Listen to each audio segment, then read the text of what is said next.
complete energy drink ora kacunchumuro kanywe karakumaririho kandi karanywebwa buri muntu wena abarenda gushobora karyo maduka no masupermarket gono mwihanga eresime yazuru mushanu mushanji 5 9 2 8 ukuriya kwenaje kunga shemere ndi kuryaha kandi yondi kuyo waje kungi mukamwakiza kunyirira kale cyamani Rosemary wakahuta kayiko mu magara munyoni wanje no shemererwa noza kugira nkamagara marungi bakureba hanyuma yesande ayibambe noza kuntebeza Rosemary ndi kubasa kubaho ntajinywire ikiriza ngo yo Rosemary ecyamaki ryo mu Rosemary ecyo kunywa cya Rosemary hamwe n'amajyani ga Rosemary haboti nibikogwa muri Rosemary enyabarashana umujyanye umururuza esteem hamwe n'indimu beyamibwa ba UNPS teresime yazuru mushanu 05 9 na 03 abinamushanu nange yazuru mushanu mushanji 2 5 na mukaga 08 05 turebere nshonga za rukundo aharubajuro mwami no mcyara boyfriend na girlfriend nashi abantu binja bariyokwe habiremo buticurizana haba mno tabanko mumaka turebere ngwebi neberetwa mu obutesugana okushango tinde vunanizwa aha mukundwa wawe too much expectations kandi na lack of respect for your partner ebyo nabishanje aha Sky Television on program nyamurungi ya Love Drive eraberho buri rwakana na Sunday shayina necweka paka shayitano necweka ezo mchiro sakwantu kusiyaho amabaraka g'abantu harimo inshonga zitari zimwe na zimwe tukusiyaho no habuzi kurga abantu abariyokwe nanyo mhereza wa Olivia Kamsime tushanje aha Makarista Road hihi na Kabaterine Primary School Narshi aha social media platform zona Sky TV UG official Sky TV irakari abantu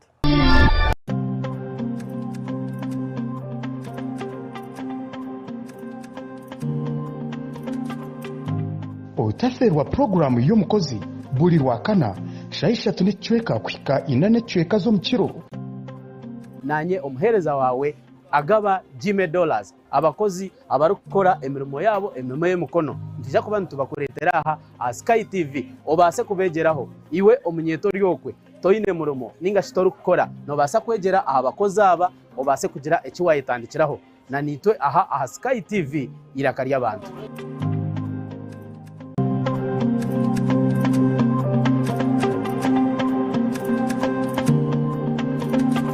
program party time aha Sky TV na nyamhereza wawe ainenina bursande kuyashaha mushanju kwisashaha 10 zo mwabazi ejiniyo program yaraberebera birungi byonka emikoro mirungi decoration sensia gown sensia makeup sensia byona noza kubana bushanga aha Sky TV neshanga Makrista Road omurembo orwambara aha henyine noho kubasa kutungira iwo kwenda kureta emikoro yawe kwenda kureta byona no basa kubitereza ntu byoreka aha Sky TV chanje aha all media platforms Twitter, Instagram, YouTube,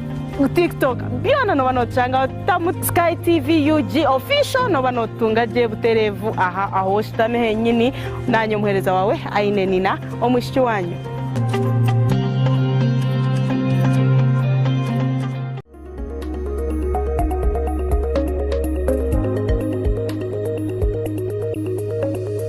Sky TV irakari abantu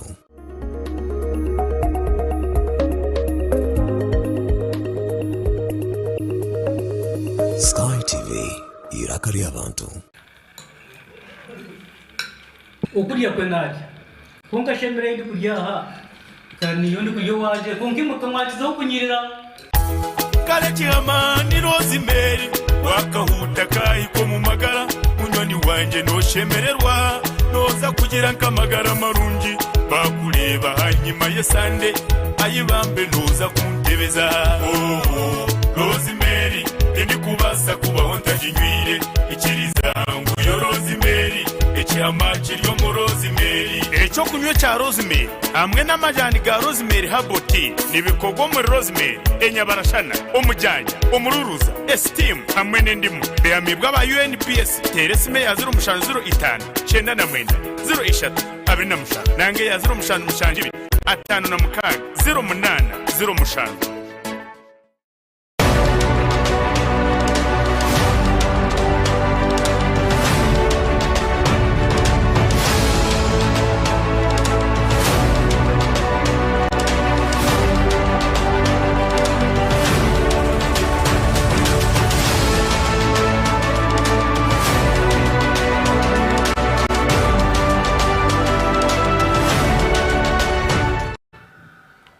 Sky TV irakari y'abantu nakutangirira umugenshonga agomwa bazyogu ogwa Sande ebiro byokwezi 19 ukwezi kwa kashatu 2023 dana Kwakunda ninyenga kwistyaho ntubatangirira imwe mwena ababari mu maramazo nimwe mwena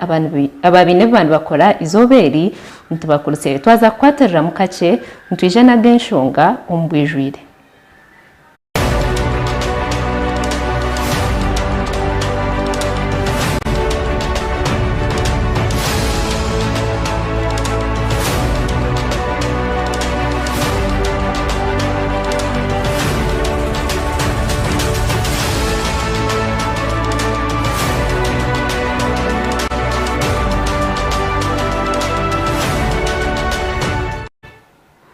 Ninyongera kutangirira umugenshonga agoma abazyogo orubwa kwistyaho ndadana Kwakunda twagatandika nabebembezi district ya Kasese berarikirire ahabwa abantu abakushisha amashanyarazi abantu bagera ngo bahati ebintu binji na munonge bikozesa amashanyarazi byo mu mberambi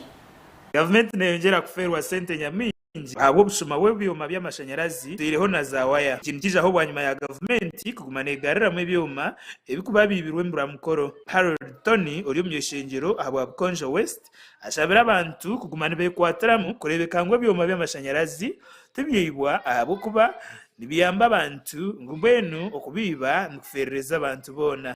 I want to appeal to our people to make sure that we take this project seriously. Government has put in a lot of money specifically to support our livelihood as people of Bukonzo East. Let us not have the vice of vandalizing the electricity lines that we have so far gotten. I have been to so many districts in this country, and it is very factual that not all districts have been connected to power lines. We have the opportunity that nearly every other village in our community has been reached out, and we are denying ourselves this opportunity. Those people who don't want the development in an area, and we as claim investment, we own the distributing side. We normally distribute power to the villages for sustainable developments, but there are people who are against the developments, and they can do anything. They can do anything to the land. Then too, there are those people who are involved in selling scraps. So after getting these wires, they normally take them for selling as scraps. They invested in getting money. They don't care about the developments. And we Minister Godfrey Kabyanga or Minister wa ICT nagira ngo muzogugura Uganda yona ngo kandi government iriyenegezaho kutaho buryo bwo kurinda byo mebi. It is a general problem in the whole country. First of all, I would like to thank the Minister of Energy for putting up those lines, but they didn't energize them in time, and therefore when wires stay there without energy, people vandalize them. Yes, the parts which have been vandalized, they will be repaired, but what we need now is to energize the lines so that nobody can touch them. But people now have even become very stubborn, like in Jinja, they vandalized a transmission line. But that is economic sabotage. It's not even vandalism. Honorable Victoria Lusoke, or Minister wa Energy, as in government, liza kugaramira inzi esisirwe. The Ministry of Energy is already aware because we've been sending reports of this vandalization, and it has embarked on the exercise of completion of the works, commissioning the works, and new installations. So very soon, I know a team will be dispatched here, or they don't work in the Ministry of Energy, because I've been seeing the minister submitting on the floor of cabinet and sending teams to work out on these gaps. Gasha kwa Mhindo Gerard, abwa Sky TV agenshonga. Omuchara owamanywa byiruka Helen district eya Kisoro yayeterera umurango mbebembezi kubasa kumuyamba abantu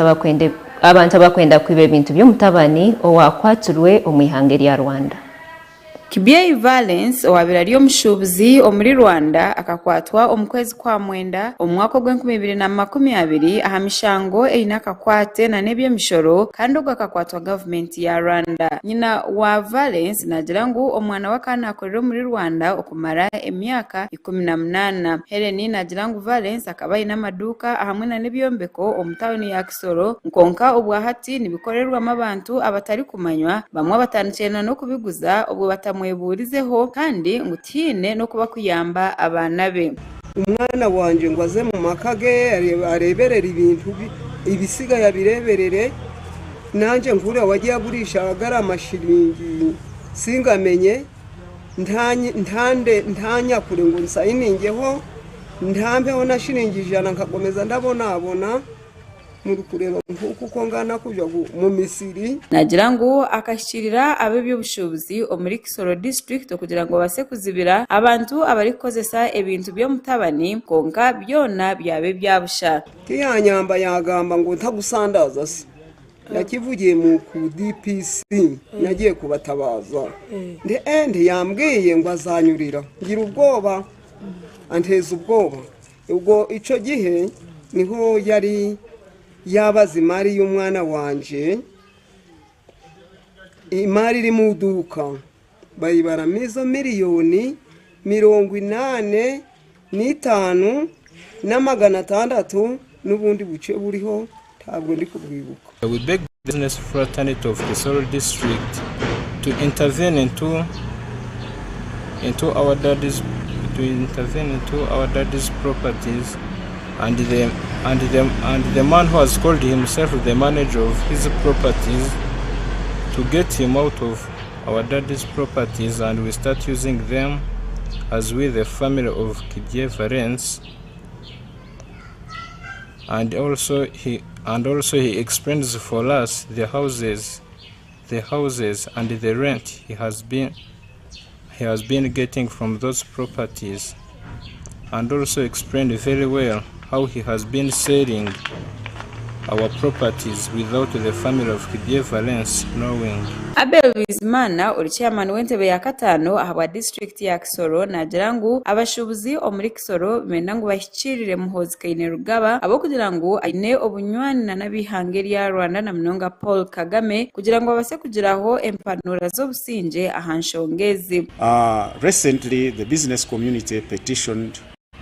General Muhozi Kaine Rugaba,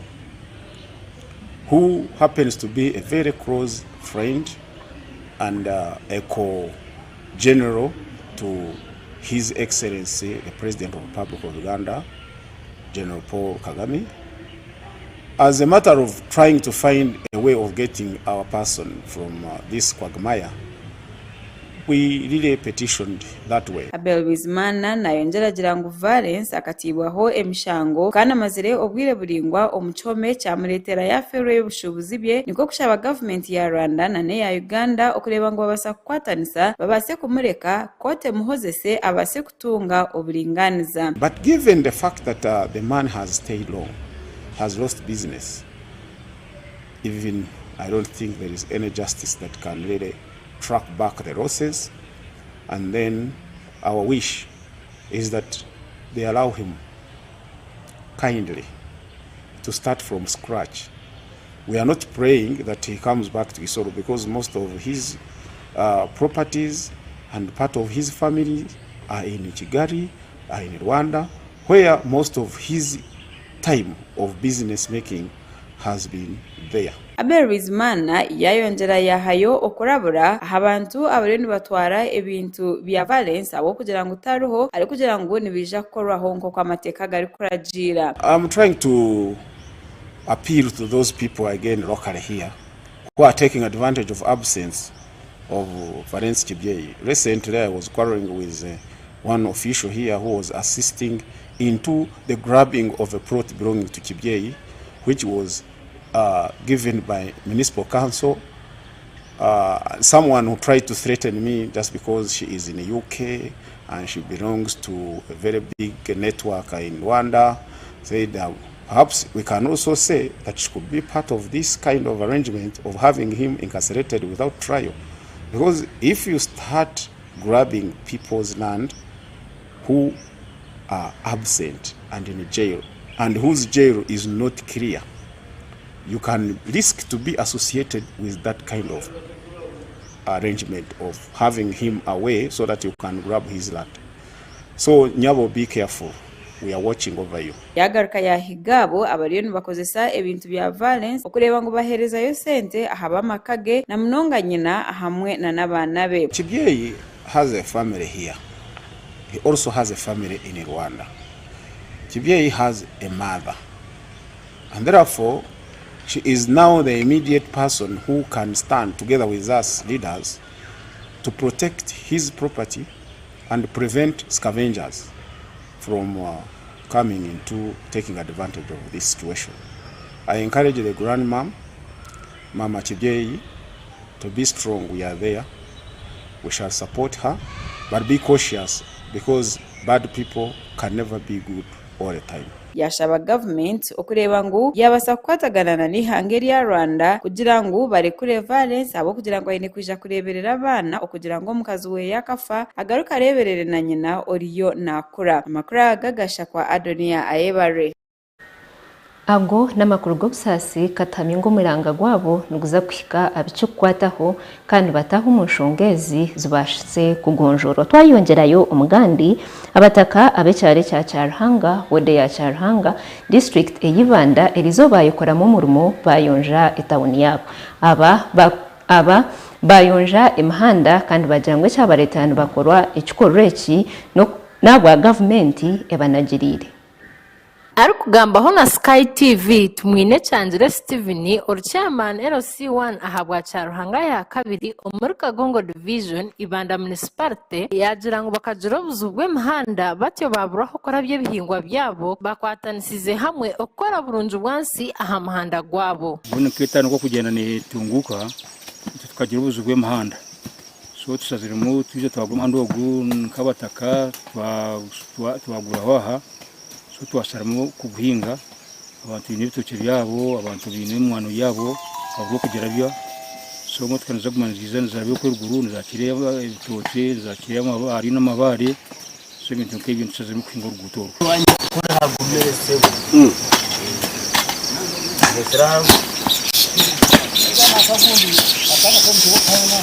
okurugirira hari Steven yagira ngo no bushirabe ngo tubine mihanda murunjo mucanga icyari kwebembera tubine mashanyarazi na mizi marunji umucanga cyanje kizuba kinyina muhati kino mucyo kitakatungira amashanyarazi imanda njye twatandika kukinga mu government cabinet sabe thereza breda sari muhandeji kandi hina nabandi batakatungira mizi kuri extension na mizi gakibura umuntu wena icyaro cy'ibicurungi bamwe aha bataka bagamba bana Sky TV abaramukusima Jeffrey Twese Franka bashaba government ko bakorera imihanda yabo ahabo kuba bashobangirirwe n'ibihingwa byabo n'icyo nani saba government yambe turavuze mu nanga grade nite tugire atwara byo n'imyane yitu n'amabare buna nebitoke bitwinga yo ruguru komando gutenda kandi tugukunda twari tusaba government tiyambe etwetre grade eturabiremo konka chairman utatiruhaho uburi kubona nateka mahururu atiremo namani bere bifabiriya barangwa na kansara witu mudasuru wa division nawe yargahaha yahinga yatsigira batakamizi bukunywa so ntumsima konka kandi government tutereho buryo etetrokta etiyambera bumutako era bumuhando bitwe Karama Julius yagira ngo bashobirwe ahabo kuba mwanya gwabo gwa Cyarhanga nibahinga mnonge bitoke kandi n'imotoka iri kwikomucyanga cyabo ico kiretera babagore sentenche bisaba government yabase kuteretera greda saro ruguto rwitoro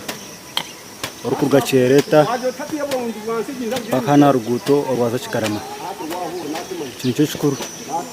baganga gutukwitwaga makare kirimi ikigambo cy'amahano mu Cyarhanga yo kubanza turukubi munonga twine mahande yawo nguru ne mahanda yo kurabamo abantu n'ubwo mahanda wo kugira no gurucezwe urume no gurucezwe twine mahanda yo no mu Cyarhanga yo kubanza gasha kwa Steven Mujuni ahabwa Sky TV agenshong yabare munonga Stephen Mujuni abo makurago twayongerayo abakristu abekeleze ya St Joseph Kigaike yarukushangwa umurimpara umugombora ya Riyonza district ya Chegegwa bashabwa ukora birungi kandi no gumzamu nibasima mukama banu benda imigisha kurga aharhanga. Ebyo byagamba Reverend Father Robert Byamukama urwana mukuru wa Ampara Catholic Parish obiraye bembire kitambo cha misa aha mukoro go kurundana sente zo kumarira ekereziya yabo.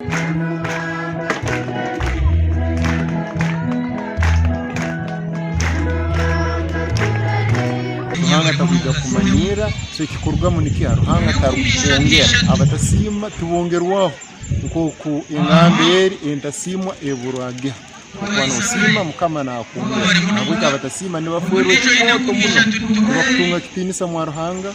tubakutunga kitinisa mu bantu tubakutunga kitinisa mu makagabo kandi bamaliya bafuerirwe ne kitinisa cyabo nko muntu Ubira ryo mujyanyi mukuru Honorable Minister Jackson Kafuzi oyo muhwezo wo mutonganizo wa government kandi umwishengero wa Chaka eyamashuma ayihanangiriza abakristu kwecebeza kumanyamagara gabo kugemerire kire harinyo kutwarebe kubasobora bikababera byo mugaso urundi kubireka hano nyenja mukafu nimbasaba nimbesengereza muri batezi bange bo bururu muhindure hanyikara zanyu abasaija ni turwaro burwaye bata prostate cancer hansi yoruseke orukulete nkali hari yakantu beta prostate kakwata wakati obokuba nokura nikakura muranganyira ba kamera ni bantu wewe. Honorable Minister Jackson Kafuzi ayongire ashaba abakristu kumana bakore mirimo erayamba amagara gabo kugumagara marungi kuboteka ebisajja rundi sukari rundi amani mu mubiri gwawe kandi otagakozeseze kuruka okatuya nikwehundukana bifoka butwa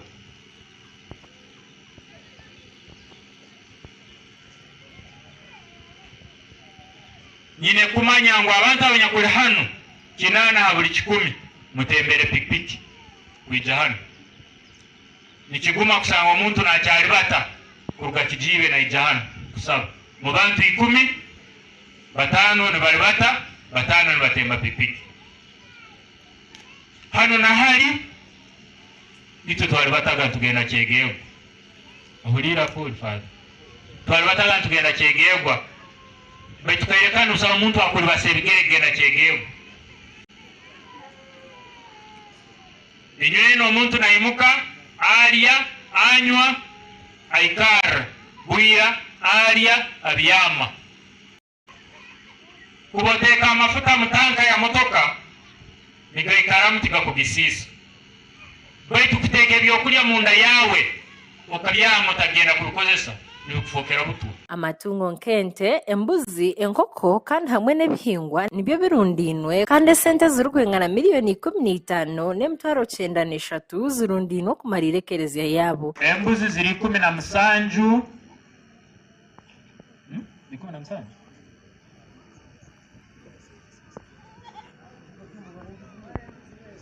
embuzi ziri 17 ningenda kuzigura miliyoni 6 n'emitwaro 8 enkoko ziri 18 enkoko nzireka abandi bazigule teniko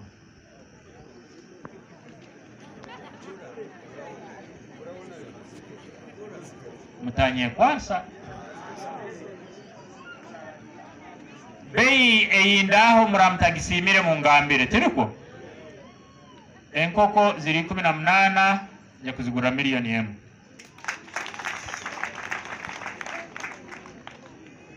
nijya kuguraho ebitoke 20 amitware 2 amitware 3 nizo mitwaro 6 zona hamu nizija kwa miliyoni 14 ni mitwaro 40 Gashaka Edwin Zakampa hawa Sky TV Agenshong Orkomanda wa Flying Squad polisi ya Uganda ASP Alana Twine yayihanangiriza abazeire kushomesa abana babo kutunga nyenti ya nungi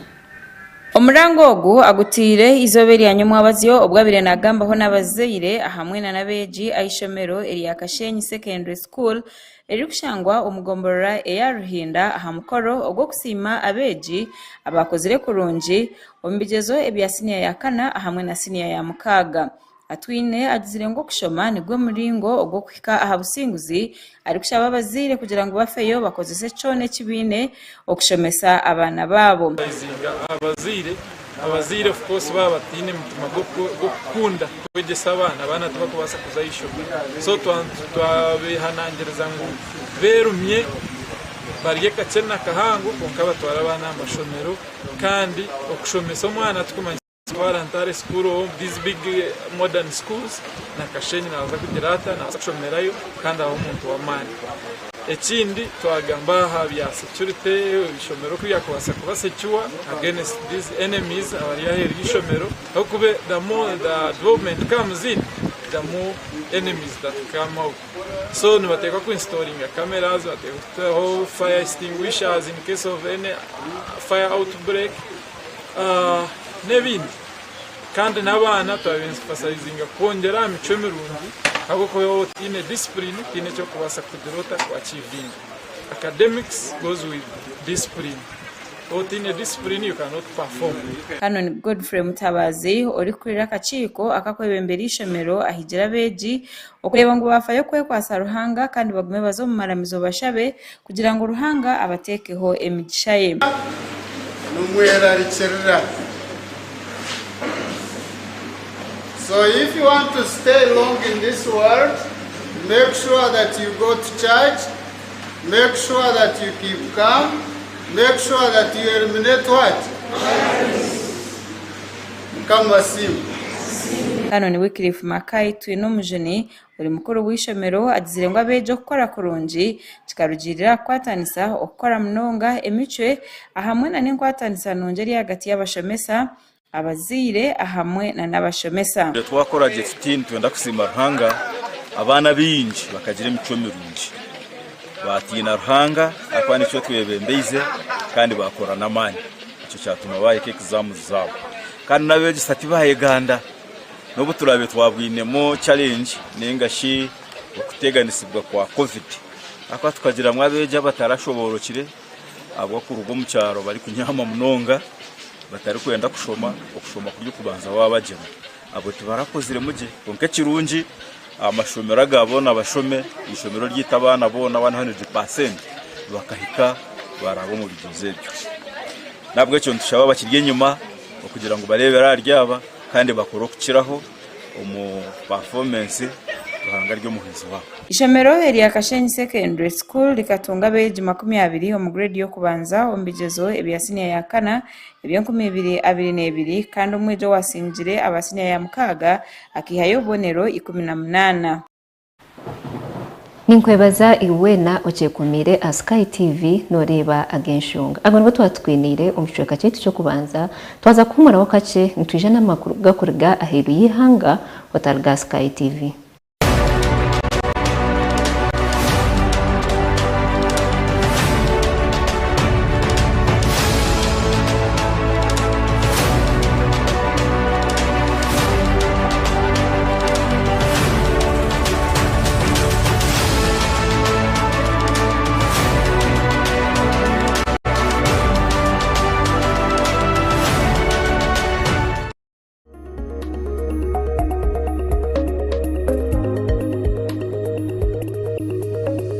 Sky TV irakari abantu. Ekigunda cha Sky TV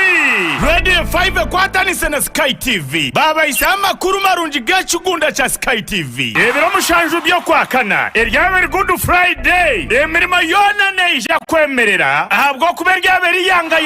emihanda yona eryaba yorekerire University in Mbarara imwe mwena batureni bari aba Sky TV yani imwe mwena batureni bahurikira Radio 5 Sky TV yagaruka yeta mwena bana mwije tushemererwa hamwe tuzine dance turye tushemererwe haryaba hari abeshongozi bamani bona kurwo mu Western n'abandi bamani kurwo muri Kampala berembirwe Shiba Karungi Ray G na Omega 256 okutaha muno mutwaro gumwe rero VIP emitwaro ebiri emeza yagura kasente kake emitwaro 5 yonka yabana tutahamo kutandika na shaha munana zihangwe paka busheshire utaferwa munywani wanje aho niho rimanyira presenters bona ba Sky TV na ba presenters ba Radio 5 okaganira na bala ivandikiriya ebiro mushanu byo kwakana Good Friday bikushanjori po nyaburama mwije turonchinge TV yitu Sky TV irakarya abantu okwenda kumanya bikishiraho teresime ya 0 mushanu mushanjina nshanju 5 nina nshanju nina nango tere ya 0 mushanu 0 emwe 92 82 43 ebyo byona bishajikwe Sky TV Star 5 Motel Radio 5 mgenu nyowe na unakubanja drip muryare banareta na muryango mpagatira amacupa Aba White Mark Cosmetics Manufacturing Company Limited abari kukorera akabaza ka Honeypot Herbal Gentle Wash nibamanyisa abashubuzi mwena kuba beyigurireho amadaji aho muri kubasa kutunga akabazi k'abakazi aka Honeypot Herbal Gentle Wash mbara mukashange ahari Buremba Road acombeko cyambara City Mall iyabireri nakumati omu Fresco Supermarket ninga ahari Mbaguta Street acombeko echa Easy View Complex omu New AK Cosmetics Shop Eduka namba F05 kumanya birukiraho tera not mushanj ina emwe 52 92 92 ninga not mushanj mukaga not 13 21 nshanje na mukaga Olina kasente ko oyagala kulata ko funeko wezimbira Julex otunda nyumba je wezimbira obo oyagala kugule wedde ono kutawuka Julex Echapa cyo wachifuna oyagala kuchichusa kide mu manyago Julex oli rugudo lwe wayagala oluyingira Kampala bano balina kettaka Julex bamufuna mpola tuwonyi bano batunda nettaka ku kibanja mpola Julex namwe be babba kettaka nga byakulemerera oyagala nakulwanira Julex balina ettaka mu Kampala wo munnange yangu ofuneko wezimbira Julex Julex Property Consultants Limited tusangibwa Nansana ku Jenina State oba tukubire ku namba z'essimu zino wammanga 0752 46 oba 0788 46 12 yangu ofune ekyomulembe Julex okulya kwenali kunka shemere ndi kulyaha kandi yondi kulyo waje kunki mukamwatiza okunyirira kale kihamani Rosemary wakahuta kahiko mu magara munyoni wanje no shemererwa noza kugira nkamagara marungi bakuleba hanyuma yesande ayibambe noza kuntebeza Rosemary ndi kubasa kubaho ntajinywire ikiriza nguyo Rosemary ekyamaki lyo mu Rosemary ekyo kunywa kya Rosemary hamwe n'amajani ga Rosemary Herbal Tea nibikogwa muri Rosemary enyabarashana omujanja omururuza esteem hamwe n'endimu beyamibwa ba UNPS teresime ya 005 cyenda na mwenda 03 abiri mushana nange ya 05 mushanjibiri 5 na mukaga 08 05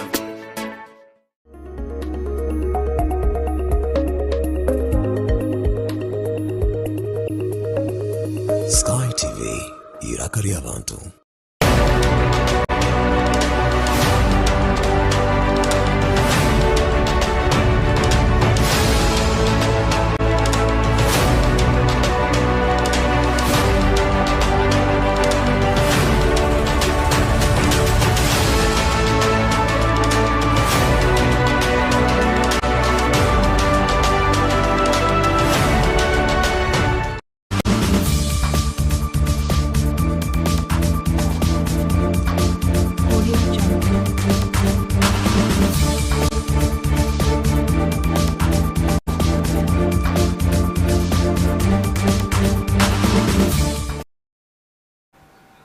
Edashika zaba 35 izarenga umushahe ya kabiri ninkwe baziwena bakiye kumire Sky TV noriba agensho ecicweka ecamakuru kurga ahiri ihanga twakiguraho na polisi ya Kenya yargaye yashazamu ebugambwa ngo kibina eca Azamiyo nkiza kutaho okwesharinga izobe lya nyenshakare abantu bagera ngo kutaho okwesharinga omumateka g'ihangeri oine kumanyisa polisi hakiriye biro Oli kwira polisi omuri Nairobi Adamson Bungei nagira ngu polisi etunjire okushawa nkonka kwakire kagufu nahabwe ekyo tine muntu nomwe obarayikirize kwesharinga nagira ngu ahabukwenda kuma ebintu by'abantu hamwe no kugira ngo abantu abakwenda gukora bagumize munane mirimo yabo tine muntu nomwe orayikirizwe kutaho akesharingo ngo kwabe kibina echa azimiyo babenibenda okukora abari kutekateka okwesharingo oku bagira ngo nibenda kuraba hihi na namakago bwa president ekipolisi yagira ngu tine muntu nomwe akubasa kwikirizibwa bagira ngu emyanya nka State House buri omwena nakimanya ngu omumbiragiro ebyihanga eriya Kenya no mwanya ogutari kwikirizibwa mu abantu abari kuba batahibwe orusa bituwe Odinga nagira ngu bo nibazagumiza muna no kwesharinga kwabo kandi baze buri mwanya gwena ogubatekatekire kuzamu nagira ngu naenda kuhamiza na no kweta abantu ba Kenya okwija omunamba mpango okoreka obutamarwa aha bintu ebiriyo biba omwihanga lya Kenya bituwe Ruto ori president wa Kenya nagira ngu ebintu byona ebiriyo nibigambwa na mnonga okubatina tinisa okuretaho akaviyo hamwe no kore ebintu bitari mu mateka tine kintu ecyari kwija kwikiriza nagira ngu ekyo tibarakikirize niko kushaba Odinga okureba ngu yagendera aha mateka hamwe na nengendero aho yihanga erya Kenya okurugirira aha bintu ebimwe ebikwenda kuretera Odinga nabe kibina cye bayesharinga harimo kugira ngu abari kurira kigombe ekiri kuteza karuru bakahereza results ezabire zitahikire abo kugira ngo niwe yabirasingire ngo konko bakagira ngo Ruto niwe yasingire akaruru omushonga ezindi harimo kugira ngo ebantu omwihangiri ya Kenya bariyo nibabona batine byo kuriya munane sente zibuzire amakuru ekibari kugira ngo bine kutaho bwesharingo kwenda ngo babase kutunga oburinganiza okurugirira aha byashohoziwe omukaruru akatiro mu kwezi kwa munana Odinga akasingwa Ruto kandi akamusingiza obururu kwingana emitwara 2013 omukaruru akubari kugira ngo bakaba bari hihi okagarukamu Odinga akayisimbira umurundi gwe gwa katano okugira ngo ayebembere ihanga kandi we no bwahati ebyarugiro mukaruru tarabikirize ari kugira ngo bikabitahikire koti ejurirwamu ekahabinga okushaba kwe kandi abaramuzi ababire bari omukoteji bakikirizingana ngo Ruto akasinga bagira ngo tariho ekintu cyona ecyu Odinga yaresire ekine obujurizi oburi kwemarira abantu babutosha abakurenga 20 omwihangeri ya Kongo nibo beyizurwe omukurwana kwiheri ihangeri hamwe n'abihekera aba M23 Omuchanga echa Ituri province abanyambundu abakodeko abari kugira ngo bo baturene barebererana no kurinda abantu abari omuchanga echa Lendu baturene bineho obutikirizingana na nabandi abari kumanywa nk'abahema kandi kigamwa ngo aba batahirire ebyaro bitano omurima hanji omwabazyo ogora mukaga abantu 15 nibagamba kwa nibo bisurwe omuliyaba harimo abakazi abana hamwe na nabandi bantu bakuru okurugirira ahari Arnold Rokwa abantu nibagamba kwa bitirwe omwanya ogwanguri oguriyo mu mashuma kandi guherena na North Kivu kandi aba okurwana kubire kuri ahagati eyabahekera aba Allied Democratic Forces narish ADF aba kandi batahirire ecyaro ekirimo abantu abari kurenga omitware 2 abana babiri nabo nibagamba kwa baburiza misho bitu nibagira ngo babarebire binabashija bashatu ababire bine ebyisi ebirimu emihoro amacumu ahamwe na nemisyo aba ADF baturani batahirira ihanga area Uganda bonga bakija bagira amani mingi omwihanga area Congo kurwo mwaka wa 2019 kandi kwihobwe batureni bajimirirwa abo kugira ngo batureni batahirira kandi bari kwita abantu babutosha wayeyongerayo omuchanga echa North Kivu okurwana nabwo kubarukireho omukiro echabushesha erizoba hagati y'amahega government hamwe n'abahekera ba M23 bwanyuma yo kushanga ngo habire hariho obucurera obwibikirizingine ngubona bareke kurwana umuchandiko ecyakorwa abamahe aga Kongo nibagira ngo abahekera ba M23 batahirire myanya yabo mukaga niko kutandika kubarwanisa Kinshasa hamwe na gani mahanga batureni bagira ngo abahekera ba M23 nibashajikwa ihanga area Rwanda abo kugira ngo nibenda ebyo bugeiga ebirihi na nensharo omuri Rwanda bitu aba Rwanda nibahakanisa amakoraga Twaza umwihanga iriya Amerika umwami Donald Trump wabereho umwebembezi w'ihangeri yarge yashobora ku ebiryo n'umucondo zubaho byona ku biteine muhoho owabiri ari omwebembezi w'eihanga lya America President Donald Trump adze unaza kukomebwa olwa kabiri olwa wiiki erukwija bwanyuma y'ebintu ebimwe kumanywa kandi ebihandiiko ebimwe kuruga mu office y'omwebembezi wa district ya Manhattan orukumanywa nka Alvin Bragg kworeka sente zashashuriwe Trump omu ngeri etahikiriire obu Trump arondwa nka president omu 2016. Trump ateerweho omushango gw'okushashura sente zitari z'omuringo guhikiriire ow'omukazi orukumanywa nka Stormy Daniels omu 2016 kumuzibira kushohoza ebihama ebirikubakwataho we na Trump. Owabira loya wa Trump obwire obwo akabasa kusindikira Stormy Daniels sente zirikwingana $13,000 zitirwe mu za Uganda $2.8 obutashohoza enshonga ezikubakwata. Omu kasheshe ka nyamwabazyo Trump arikurabira ha mutimbagano ayekiro kwakuza kubasa kukomebwa ahabw'okugira mukuru wa district ya Manhattan owayesire omuriro w'enguzi kushohoza ebintu ebimwe ebirikubakwataho kandi yabireho kare hazobwayebembirwe George Soros arikumutamu sente. Trump agumizemu yayeta abantu be ningashi abahagizi kugumizamu bakesharenga. Ndibeti na yebare ahabwa Sky TV agenshonga. Yebare munonga beti na yebare Amakuru ago ngo twatwinire kuriga aheri ihanga twaza kumura mukace ntwijana amakuru gebyemizano.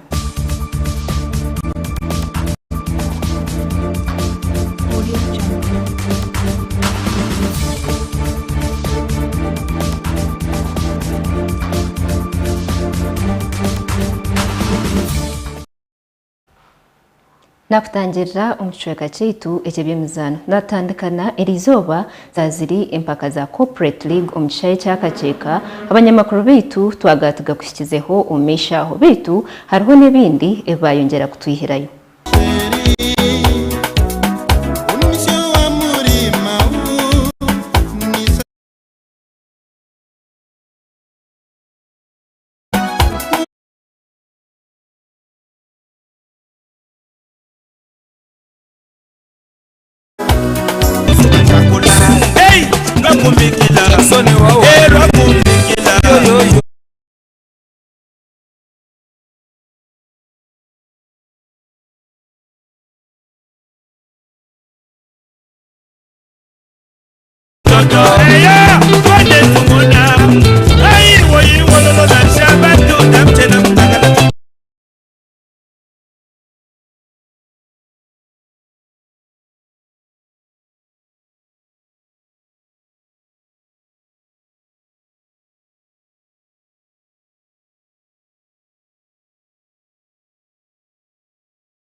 Omusajja n'akwata omupiira wali mu boxi kati refu n'atabala penalty kati ekinyiza abasambi ba Runyankore corporate ne bava mu mbeera naye refu yabadde musobi refu tali mu game because the role of a referee is to officiate the game naye avudde mu game ali mu mboozi eri kala babiri mu kisaawe bakwata penalty byafuwa tabitegeera yensonga lwaki abasambi baffe bavudde mu mbeera Ize mzee neja chabo Kagaya neja chabo Samba kompira no cannot play this game the referee no the referee agenda I'm the head of the team I mind ya game atakireka yuko yabari taking a decision that rush because nata kure bityo tugira kigeno mesh arimo naganira na pato bari naganira n'abantu aheru arona cyurwari argayo decision ata following the mupira but otherwise fighting is combining with the Mbarara Corporate League to mark the World Oral Health Day. This is one of the activities preceding that day, which is tomorrow, and the main event will be at Mbarara Regional Referral Hospital. I want to thank the corporate team in Mbarara to have joined with us and we come on board with their event and ours so that it becomes meaningful. Thank you very much. tukiri mpaka za corporate leagues kan connecting na Milu Sulaiman ayongere kutangariza ibyarga umpileji Milu. Then shahezi turiyontuhereza sport konka twamara collecting results za teams zona nkikuzina nizigamba over 60 twaheza kuzi collecting tuka apportioning results za kubantu hereza live updates na current affairs tutakahereze akashonchire chaka zibireza zirion zikoraje Nairobi Breweries zirion ekoraje Centenary Bank zirion ekoraje Stanbic Equity DHL Ajip Motel Mbarara Elite Business Cash General Hardware Nyangobro Fazona zirion zikoraje ebyo byabiri umucayi icyakaceka twaza umugandi Jacob Kiprimo yayongera kwanika ibendera ya Uganda kwa nyuma yo kusinga impaka za New York half marathon ezi zaziri muri New York. Omwiruki mukuru owihange rya Uganda Jacob Kiprimo yarugayo kandi yabasa kuba nahangura omuzano gwo kwiruka ogwabo mu kibuga echa New York omuri America bwa nyuma yo kubasa kuba nayiruka kandi akorekera kimwe muranga kunakibasa kunagorutambwe omuzano gwo kwiruka bari kushara impakezi omu kibuga echa New York omuzano ogu gwabarirwe eshahemwe nakatikitiki kamwe hamwe no buragarikira bwo butikitiki 31 konga kandi cyatangaza aba bantu bashara omuzano ogu bwa nyuma yo kureba Jacob Kiprimo ayebembira abandi na nagorutambwe aha mustari ogwabagutirweho aha kimarro nikigambwa ko Kiprimo yasingwire empakeza World Cross Country okwezo kwire kandi izobe rya hati yahangura sente zuru kwingana $200. Joshua Chiptegei izobe rya mbwenu yahangura $1 bwa nyuma yo kwiruka empakezi The Craft aine byona ahabwa Sky TV agenshonga agongo twatwinire ombyemizano beta twakityaho omeshaho aga corporate league Sky TV twabasa kuzana konka empakezi kurataho ninjang ninyenda bende omugoro naza kwendeza okulala kulungi otarga Sky TV.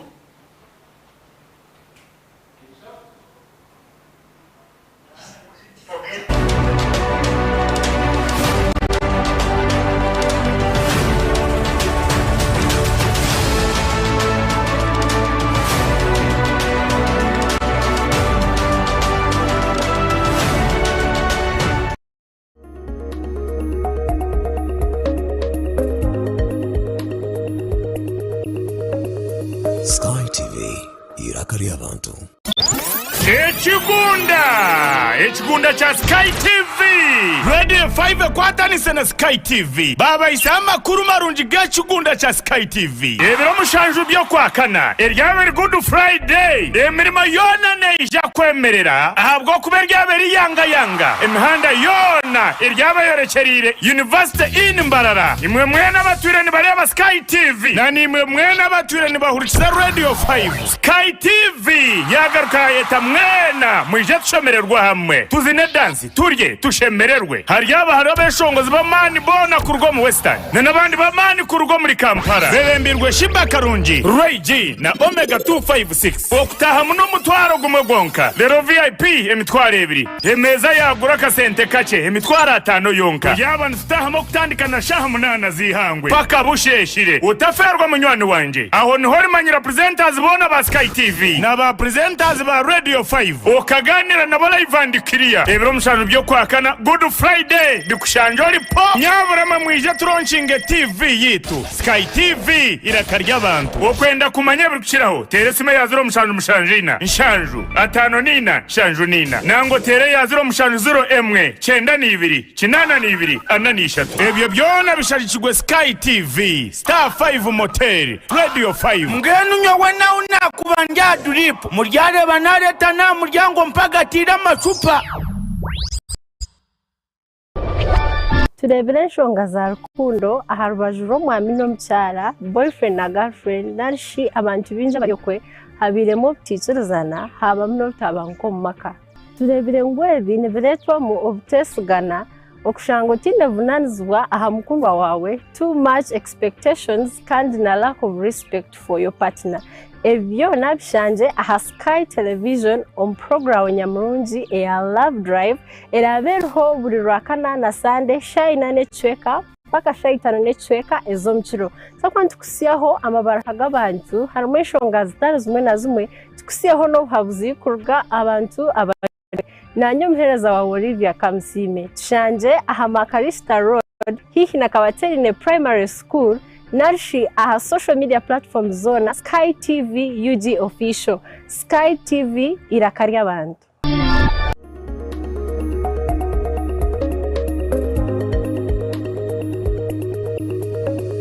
Sky TV irakari abantu.